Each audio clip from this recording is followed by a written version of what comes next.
If there's one toy that's been a huge hit in our family this summer, it's this BPS Shaka Skimboard. My 9-year-old got the 30-inch version for his birthday, and it's easily become his favorite thing to bring to the beach. And what's great is that it's not just for younger kids. My 15-year-old has been using it too, and it works surprisingly well for both of them. One of the things I like most is that it's ready to use right out of the box.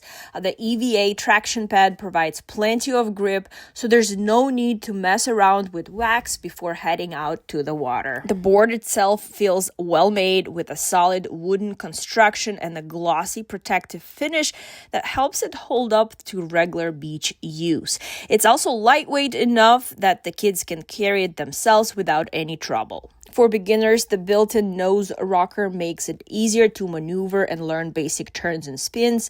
My kids were up and skimming almost immediately, and it's been fun watching their confidence grow every time we go to the beach. So if you're looking for something that gets kids moving, this skimboard is definitely worth checking out.